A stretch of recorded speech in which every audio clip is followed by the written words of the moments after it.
আসসালামু আলাইকুম। আশা করি সবাই ভালো আছেন। আল্লাহর রহমতে আমি অনেক ভালো আছি। চলে আসলাম আমি নীলুফা ছোট্ট একটা মিনি ব্লগ নিয়ে। এই যে আমি আজকে ডাল এর বড়া বানাচ্ছি। অনেকেই ডালের বড়াটা বানাতে পারেন না, অনেকেই পারেন। তো আমি আজকে পুরো রেসিপিটা দেখাচ্ছি না, শুধু বানাচ্ছি যে এটাই দেখাচ্ছি। তো আমি ডালের সাথে ধনেপাতা, পেঁয়াজ, আদা রসুন বাটা, হলুদ মরিচ দিয়ে ডালটা ভালো করে মেখে বড়াগুলো ভেজে নিয়েছি মচমচা করে। এভাবে ভাত খেতে অনেক ভালো লাগে, আপনার ভাইয়া পছন্দ করে।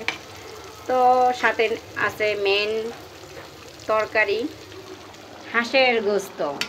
এটা হলো আমাদের জন্য, আপনার ভাইয়া খায় না, এটা আমরাই খাই। তো পুরা রান্নাটা আপনাদের কারোর সাথে শেয়ার করলাম না। আপনারা যদি পুরা রান্নাটা দেখতে চান অবশ্যই আমি শেয়ার করব নেক্সটে, কমেন্টসে বলবেন। আর সুন্দর সুন্দর ভিডিও পেতে হলে আমার চ্যানেলটাকে অবশ্যই ফলো দিবেন, লাইক করবেন, কমেন্ট করবেন।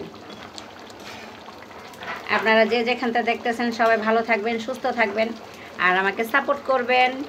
আজ ভিডিওটা এই পর্যন্ত। আল্লাহ হাফেজ।